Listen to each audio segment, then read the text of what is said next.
Welcome to Scaling Impact, where we decode how entrepreneurs are harnessing the power of the UN Sustainable Development Goals to create remarkable and impactful businesses that drive transformation on a global and local human scale. We explore how sustainability is elevating our human consciousness and catalyzing us to create within constraints. We decipher why now is the biggest entrepreneurial opportunity since the dawn of industrialization and what leaders and entrepreneurs can do to harness the winds of change. I'm Anders Sorman-Nielsen, global futurist, EO Sydney Impact Champion and father, and your co-host with Lisa Andrews for Scaling Impact. Hello and welcome to Scaling Impact. We are episode 7 today, which is around SDG number 7, ensuring access to affordable, reliable, sustainable and modern energy for all. Today we are joined by our special guest, Alissa Proctor, who is an EO SLP. Alissa is the principal consultant at Escient, a faculty member of Singularity University. Her work experience lies in IT, architecture and technology strategy, working with clients across defence, utilities, higher education and government. She's passionate about the positive potential of new perspectives, understanding the real problem, the connection between body, mind, social and world, and taking responsibility by considering the broader social, ethical and environmental impacts. Alissa is working in the energy space with SA Power Networks, and I would love to ask for you, Alissa, to share your experience and your expertise on SDG 7 with us today. How did you get into this field? Oh, thanks, Lisa. Thanks for that wonderful introduction. And so I guess, like I said, it says in my bio, I started in defence, and that's really a software engineering, systems engineering type role. I was actually programming the brains of prototype radar jammers. So that was a really interesting start, but it gave me that sort of systems engineering background to look at the bigger picture or look at the system and not just one thing, but within that broader ecosystem. And so I guess I moved along through into the consulting world and could see that, like, I love solving problems that are kind of constraint based. It's just that a lot of the constraints get set the wrong way. So we can use things like bias and assumptions. This is the way it's always been done, and therefore we're kind of putting this constraint on, and we don't even know that it could be done a different way. But then conversely, we haven't put constraints on certain things where, sustainability comes in. So, we can't just keep making this sort of thing forever or keep, burning fossil fuels forever. There are constraints on our world, and taking that really broad view, something that I'm really passionate about. So I think that made me really interested to get into the world of utilities and energy, because there's just such massive disruption and change going on at the moment across the whole sector. And it's going at an enormous pace, but it has this huge potential, especially to make a massive impact on sustainability. So that whole energy transition that's going from, just one-way energy that's created in one place and sent down to customers, that's totally changing to this distributed, democratized energy generation model. And that's actually what's going to help us in a massive way with climate change, changing over those renewable energy sources. And actually, we in Australia lead the way in terms of solar uptake across the entire world. So it's just exciting to be part of that transition and, making sure that we can do that in a safe way and in a way that's affordable to people as well. That's so brilliant. I know we talk a lot on this podcast about the advantages that we have, and we are in Australia, and so recognising that, and there are global listeners, and so one of the things, in Australia and really leading the way in this space is fantastic, and that's why I really enjoy talking about the SDGs and having that macro view. And some of the stats are around 789 million people lack electricity, and these SDGs are so intertwined because they say if people have electricity. They can then also have clean water, and then clean water can wipe out 50% of diseases. And we just look at all of these different things. So I'd be really fascinated to hear from you just the advantages in Australia that you see that we have and how we're leading in this space. One of the things that we have a lot of in Australia is sunshine. And obviously we're taking advantage of that with a high uptake of solar. That's also something that we have in common with a lot of, lower, third world areas of the world. They're still developing. They often didn't have access to, rich soils or, water, but there's a lot of sunshine. And so that's something that we're really good at here, and we can take those learnings over to other countries and leverage those. Something else that's really starting to happen here is when we look at sending electricity or setting up electricity for a remote town, it is actually more economical to set them up independent now of the main grid. How has that transitioned over time? If I can jump in. So historically, how has it worked and how is it working now, and where do you see that going? I mean, historically, the way it all worked was, we had a couple single giant generators that generate electricity, and then that gets spread across huge distances over power lines. And really interesting fact that I found out when I started working in this space is, in terms of sustainability, the biggest loss or the biggest impact we have is line losses. So that's the energy that's lost in transit. And that in itself doesn't cause any climate impact, but the amount of energy that you have to recreate to fill that gap, and that's burning those fossil fuels again, that accounts for 95% of the climate impact of energy distribution, which is incredible. So if we can make energy much more local, and you're just transmitting it within your local area, that's going to have a huge impact on climate change. So I was just fascinated by that fact, that if we can make everyone little local hubs and resilient within themselves, it's going to be a better outcome for everyone. And I guess the infrastructure, it does depend on where you live. And I'm just thinking about all of our business listeners and the audience through EO. Is there something or actions that businesses can take, whether it be locating into areas that have cheaper energy or have access to these power networks? What is it that you're seeing? And is that something like having a rural area where the cost of electricity is going to be a lot higher? Are you seeing disparate benefits from locating businesses in different areas? Yeah, so the challenge at the moment is that, the rural areas tend to have less reliable energy because they're still reliant on the main grid. But everyone's moving towards their own generation of electricity. So that's rapidly changing. So if you are setting up in a new area, you would just generate your own electricity, and it's really just for backup purposes that you might want to connect to the grid. And I think, there's communities now that are just starting to pop up where they're actually creating a local grid, and they've got batteries installed and they're feeding the whole community. So you actually share all of your energy between each other. And then you can do this in a virtual sense as well. There's virtual power plants where you just opt in and you're part of a virtual community that's sharing its electricity. And you're getting much better prices, and you're also reducing the amount of transit that electricity has to make across the grid. Now, I have the benefit of knowing you and knowing that you love sci-fi and geeking out on some of these things. And I did watch the movie 2040. I don't know if you've seen that one. So it's actually it's 2040 is the title of the movie. And there's a scene in there and they're demonstrating what life would be like in 2040, and they've got a digital panel and they're going away on holidays for a week, and so they're able to set their household on energy settings just to put it back into the grid or not to generate any electricity. Have you seen any good science fiction that you're hoping will become science fact in this area? Ooh. Yeah, it's less been... I haven't seen a whole lot on the energy front, apart from, yes, it's all renewable and it's all wonderful.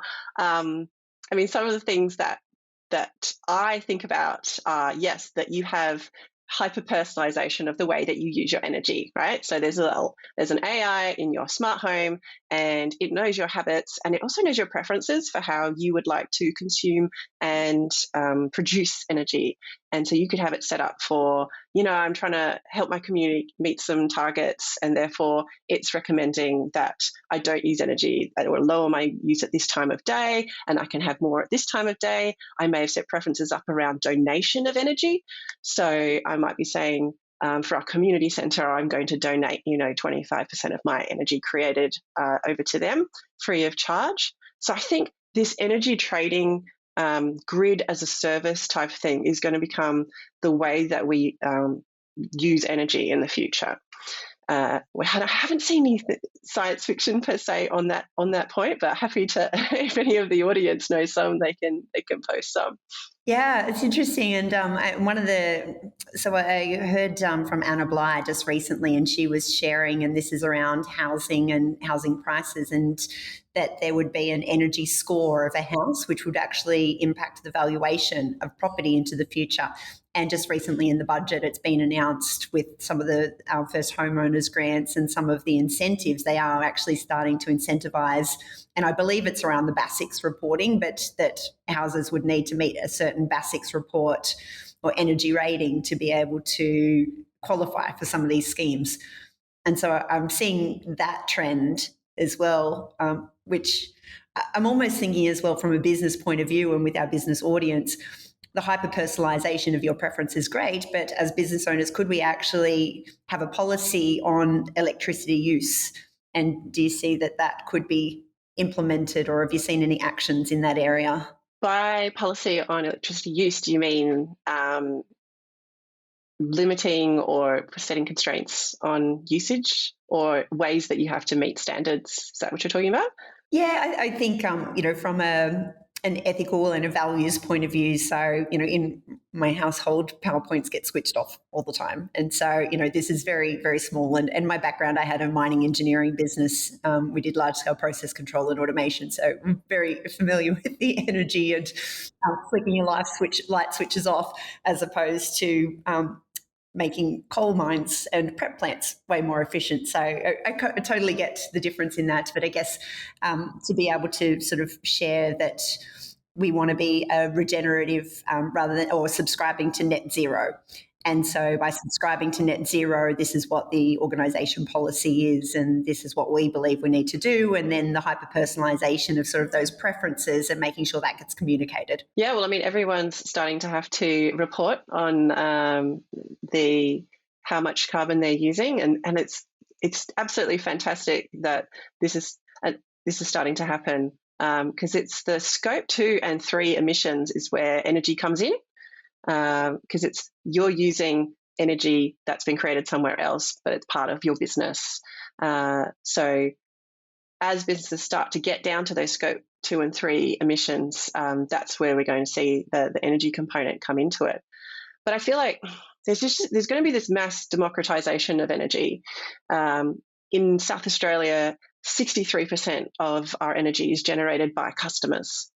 So I see that only just increasing until, there'll probably be some section of it that still continues to be large-scale generation, but that's incredible. And that turns us all into prosumers, So we're not just consumers, we're actually switched on, we know what we're doing, and we're kind of working this energy trading system to our benefit and to the benefit of the environment. And so what are some of the technologies? I know you work in innovation and designing a little bit of the future and understanding the road ahead to be able to implement those. What sort of technologies are you excited about at the moment in this space? Yeah, absolutely. So the technologies are all about automation, AI, digital twins.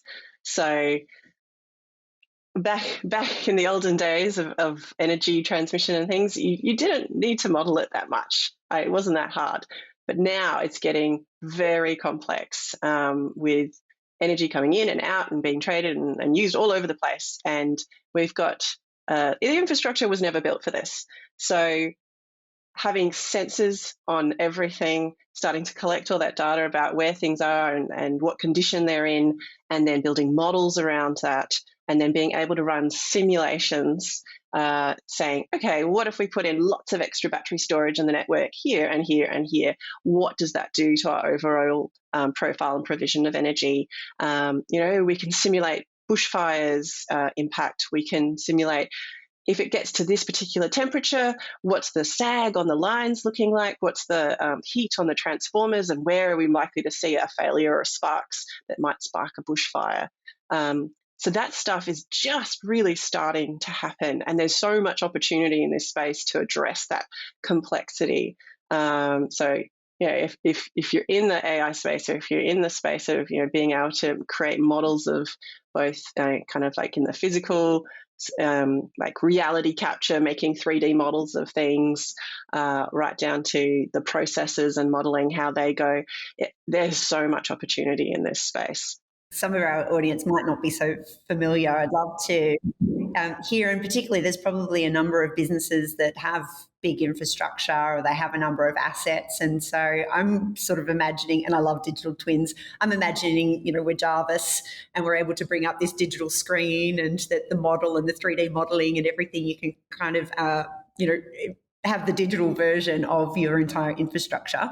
Can you share with us what the digital twins that you work with look like so that people can get their head around it a little bit more? So like I say, it's early stages with a lot of this stuff.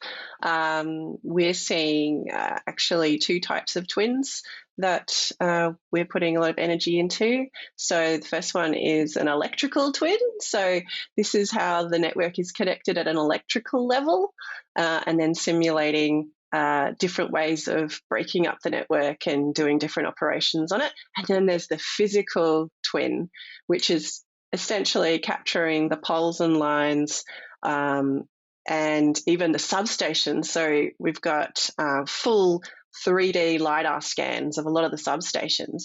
And what that's allowed us to do is when the guys need to do some extra, add pieces to the substation, change things, all they do is they bring up this 3D model that has been recorded, and then that's where they start working. They don't go back to CAD and pull out the old designs. This as built as it was created, and you can do walkthroughs. You can see if this equipment's going to fit in through this part of the substation, and we're going to do a lot of looking to do a lot of training around people going into substations virtually. So it's obviously very dangerous, especially when things are electrified. So keeping people out of those dangerous situations, being able to train them in a virtual sense. So the twins are going to be used for a lot of things. It's going to be the bread and butter of the new, energy and utility space. And it even goes off to, the generation side of things, where you're trying to build a better wind turbine or, hydro plant. You can, iterate very quickly with digital twins and run them through various processes and to see which is the best outcome. So it's extremely exciting technology, but it's just such early days. So there's a lot of opportunity to get in at the ground floor. Very cool. And I'm going to go back to the SDGs and some of the sub-targets just two stats in particular that really stood out for me in this topic that we're talking about just now. And if our listeners, if you haven't had a look at the SDGs, the sub-targets, would really recommend it to be able to see the very specific areas that are opportunities. And 7.A in SDG 7 says, by 2030, enhance international cooperation to facilitate access to clean energy research and technology, including renewable energy, energy efficiency, and advanced and cleaner fossil fuel technology, and promote investment in energy infrastructure and clean energy technology. And so whilst you're saying it's very early days, that for me is how we can use local innovation to have a global impact. And certainly what you're doing and be able to sort of champion leading the way in some of these areas would be really nice to see that is shared around globally and that macro challenges are solved. Is there anything in sort of that research and sharing that you've seen? Are there other countries that are using a similar model? Standards is a big thing in the energy space and the utilities space. And so once you've got those standards, it's a way to effectively communicate and collaborate around problems. But there's going to have to be a whole lot of new standards created as well. It's a bit like the early days of the internet, right? Like nothing was standardized. It was hard to talk to anyone because it just didn't know how to. But once the standards came in, the whole thing just flourished and took off. So there is a bit of work to do there. There are amazing things happening across the world in this space. There's a lot of really cool stuff happening in the UK, and they are sharing their information as well. I mean, I found it's actually quite a great community that if you reach out, you're going to get some support and war stories and and just all that sharing of information is I think we all have to help each other, and everyone realizes that we can't just create our own little zones, because ultimately we're all in this together, and that's sort of taking it back to that global effect of climate change, right? And a lot of people have said, Australia is so small in terms of emissions, and why would we bother making a dent in that? Well, the fact is that we are very advanced, I think, in making some of the solutions that we can take to the rest of the world. So let's all collaborate on that. That's one of the things I really love about EO and EO members. Of 16,000 or so EO members, there's going to be someone in the global network that's having similar challenges or similar topics that they really want to explore together. And so that's certainly something for people to reach out about. Have you heard much about businesses really struggling with their energy prices increasing and what they're doing around that? Yeah, I don't work in the billing department, but obviously everyone's aware that the prices just keep going up at the moment. And I mean, a large portion of that comes from, so it's about 25%, I think, or 30% is distributing the energy.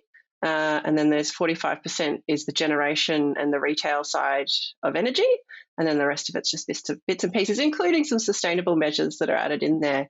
I think it's just the increasing complexity and of managing the grid. So there's a lot of infrastructure that actually needs to get replaced, and there's no way to replace it. Well, you need to be very cost effective in what you replace, because we can't pass all of that on to the customer. That would be just horrendous. So what can people do whilst we're in this kind of hump and trying to get over this complexity bit, and traditional power sources sort of winding down and new ones coming on?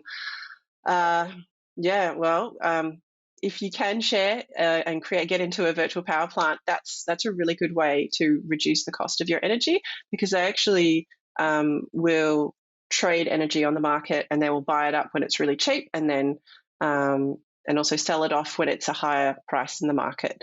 So if you can't get some solar or batteries and stuff installed in your own business, you can certainly still hook into some of these things to get better prices. And I guess that's something to look forward to for the future as well, because a lot of people are putting time and energy into this because it's more and more increase in demand of energy. And I know that we've added to the bottom of Maslow's hierarchy of needs is battery power and Wi-Fi, and every connected even more so. So it's certainly definitely a relevant topic. Well, something that was really interesting, another statistic, I know I love stats, is that the amount of energy that's in electricity form at the moment is about 25%. We use electricity for 25% of our energy needs globally. That's going to go up to about 80% as we electrify everything. And that's, partly to do with climate change and sustainability. We want to stop using, your petrols and fuels and gas and all of that. So there's going to be such a huge demand for more energy, but hopefully it will be those massive renewable energy plants coming up online, because they are actually really, really cost effective. You can build them and you can start getting a return on them very fast, as opposed to the original sort of big existing coal-fired plants. I don't think anyone's allowed to build them really anymore, because they're just not cost effective. So we will all have to work together to make that energy that we're going to need. I love stats as well. One of my favourites at the moment is so it was about 2020, we had about 50 billion devices and 1 trillion sensors. And by 2030, we're going to have 500 billion devices and 100 trillion sensors. And so that certainly enables these digital twins and future of perfect knowledge. And if you think about the different sensors and all of this information and all these different devices, everything will be connected and everything will be at your fingertips to be able to know. And like you are doing at the moment with the scenario analysis and modeling, if there's a bushfire, what would happen, and being able to create all of that information and the risk mitigation plans from having that information as well. You're in a emergency situation if there's a bushfire, and so your risk mitigation plans, I'm sure, are super sophisticated. And as a business owner, being able to sort of model some of those risk mitigation and how you can actually plan ahead. And I know that a lot of businesses have been disrupted with pandemics and other things that happen. So if you can do scenario analysis and you can have a lot more information, certainly it's going to need energy, but it's going to be a huge competitive advantage to businesses to be able to future-proof themselves. Absolutely. The other big technology is robotics. That's going to be huge in this space. There's already so many fun robots that we're looking at using, heavy lift drones to use as sky cranes, so lifting really heavy things up into the air to do building and maintenance, or just to protect natural vegetation. So often, infrastructure's in a place where the natural vegetation's grown up around it, and you don't want to disturb that. So you can't bring a huge crane in and sit it down on top. So been using these heavy lift cranes to help protect the vegetation. Also doing automated inspections. Boston Dynamics Spot, the robot dog wandering around with huge camera on his back and detecting faults on the top of lines. There's ideas around using drones with a high pressure hose to wash the insulators on the top of the lines. There is so much cool stuff happening in this space. And I think, just generally robotics is going to be a lot bigger in across the next 10 to 20 years. I want to add on to there as well. I love the, the maintenance idea of things. Do you think we'll be using space technology for visual recognition in the near future? Already there. So we're, vegetation analysis. So that's looking at how much of the tree's grown up next to the lines. They can take that from satellites, and it's so quick. They're like, task the satellite, get it to go and have a look at that area, take stereoscopic so that you can build a 3D model around it, and then use your AI to predict which trees could possibly fall in, which trees are possibly looking less healthy than they were this time last year, so they might fall over as well. How high have they grown? Oh, it's just amazing, some of the stuff we're starting to be able to do. It's almost like a productivity tool on steroids, where it's managing the maintenance plan and based on the capacity of the people who could go and cut the trees or whatever it may be, being able to use that. It's super efficient. Definitely excited about this space. I have to ask you, in 20 years' time, do you think we'll still have power lines?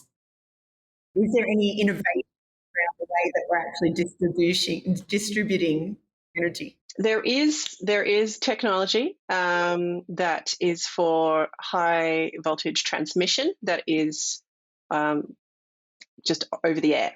So that exists, and that's going to be really good for all of the renewables. So often you have to put renewable power generators out in the middle of nowhere. So, wind's up on a hill somewhere, hydro is going to be out at sea somewhere, and then sometimes solar, the best place, is also out in the middle of nowhere. So you're going to get that power back into the rest of the grid. And there are these incredible big transmitters, and they transmit across the air. You do not want to be in the middle of one of these while they're transmitting, but they do have safety sensors on them that switch off, even for birds coming through. So I think at that level, definitely that could happen. I'm not sure if we're going to get that down at the street level. Ooh, I haven't seen anything at that stage. So yes, we haven't got the promise of no wires just yet. But certainly in the house, in the office, the wireless charging, that'll be a thing. It's very cool. So I have to ask you, and being a futurist yourself as well, what is your vision for the future? And so imagine in 20 years' time, you've just woken up, based on this topic in our conversation, what does the world look like in 20 years? So many possibilities. I'll keep it to topic. I think I have talked about this already, but I feel like it would be having that smart home AI that's linked up, and it's just advising you throughout the day that today you're going to save this much energy for your community, and the dashboard's there, and you're trying to reach this level of saving emissions, and I'm going to say, yep, I ticked. I want to donate this much energy to my favorite community group or charity, and energy is hopefully 100% renewable by that stage. I reckon it will be, certainly in Australia. And we'll be able to trace it back to its source. So I'll be able to see where did my energy get generated, so I can have that control and that visibility over it. And it's going to be really local and resilient, so that power interruptions elsewhere don't bother us anymore. And yeah, lower cost. That's my vision. But essentially, you're going to be paying for the grid, right? You're not going to be paying for the generation. It's just, how do I get my energy to someone else and their energy to me? And what are my preferences for buying that and sharing that? In fact, there might be, I might have my energy, my battery, or maybe my car, and it's loading up with energy, and I send it out to go and sell that energy somewhere else in the suburbs because they're low, and that's where it goes for today. Endless possibilities, isn't it? I love dreaming, and you do a fantastic future visioning workshop and science fiction to science fact. So I highly recommend anyone that would love to dream the future of their industry. I have absolutely loved the conversations and the workshops that you've run for a number of our clients, Alissa. Thank you for sharing that vision. I do have some quick fire questions for you. So these are borrowed from Tim Ferriss. Are you ready? Okay. What purchase of $100 or less has most positively impacted your life in the last 6 months? I have no idea. So it could be a book, it could be a gadget. I guess gadgets aren't less than $100. Mine's my Aura Ring. It's $400, but it's completely changed my life. Yeah, it's a bit more expensive. I was going to buy these loop, I haven't bought them yet though. They're these little loop ear things, and they cut out certain frequencies of noise and just help you be more peaceful. And yeah, but I haven't bought them yet. Yeah, one for the list. I also want a Remarkable tablet as well. It's on the list. Christmas stocking stuff. Oh, that's great. We'll write our list to Santa here, so if your husband's listening, that he can get the list. Next quick fire questions. If you could have a gigantic billboard anywhere with anything on it, metaphorically speaking, and getting a message out to millions or billions, what would it say? My current real interest is in, I guess, the impact that technology is having on people's lives in possibly not such a good way. And the way that we constantly chase more productivity, like every time there's a new invention for technology, they're like, yay, our world will be a utopia and we'll have all this free time, and it never happens. Just to get people to wake up and realize that don't be driven by your technology.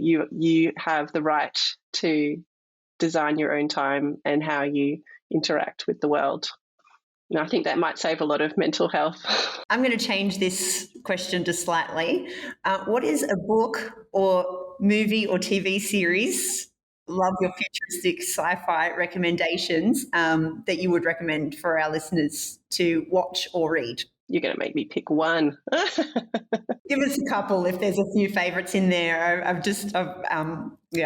love all the sci-fi movies. I'm a huge Marvel fan, so I always love the Avengers and Avengers HQ. However, there's Year Million is one of my favourites. Just what the world's going to look like in a million years. It's just amazing and informative. I know you've got a lot of recommendations as well, so can you choose one or two?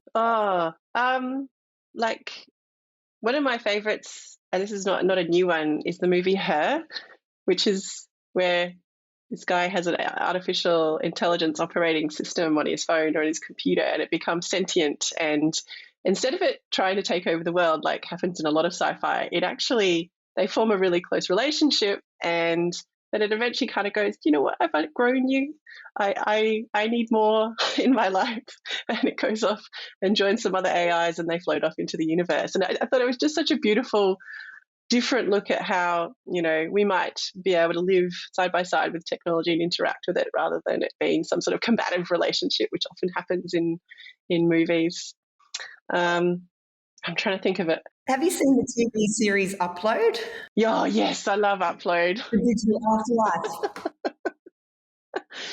And there's huge energy requirements for that. So this is actually uploading your consciousness to the cloud, and you choose your afterlife. And so, that's going to take a lot of energy if everyone wants to live on in the digital afterlife. A lot of energy. I was also listening to a podcast recently about cryonics and how people want to freeze themselves for longevity.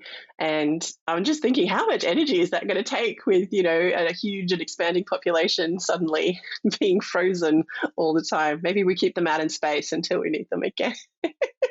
But yeah, Upload's fantastic on so many levels. It takes a look at what kind of is a logical step for this technology, and being able to have the virtual and the physical side by side and interacting with each other in a sort of metaverse way, but also bringing in those social issues around, what if you can't afford it? What if you can't afford to be uploaded? And what does what rights do you have?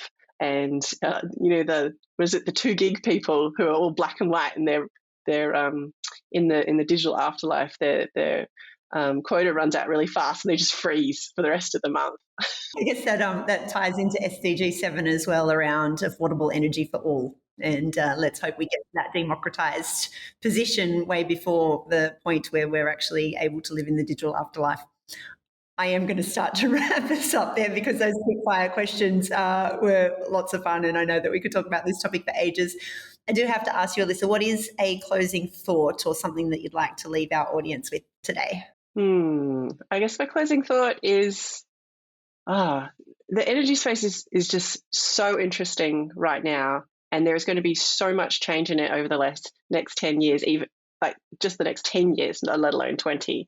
So it really is important to have a look and see what's going on, because it's going to be impacting everyone from home life to business life to transport to industry. So stay tuned. There's lots of fun stuff happening in this space. Alissa, thank you so much for joining us today and sharing your thoughts and actions around SDG number 7. We love this podcast to help inspire our listeners to take action around the SDGs. And I think there's a lot of little actions that we can do. And even if it is watching sci-fi movies, to be able to plan and know a little bit of the road ahead, and then take those actions into our business, that we can make little changes that can have a big impact on our futures. So thank you everyone for listening. Thank you, Alissa. Please remember to subscribe and to share this podcast with anyone that you feel will benefit and who are also interested in taking action and scaling their impact. Thank you again. Thanks, Lisa. Thank you for tuning in to Scaling Impact. Make sure you subscribe to the show in your podcatcher, and we'd be super grateful if you leave us a great review. For more information about Scaling Impact, the Entrepreneurs Organisation, or our work on sustainable innovation, please check out EO Sydney online.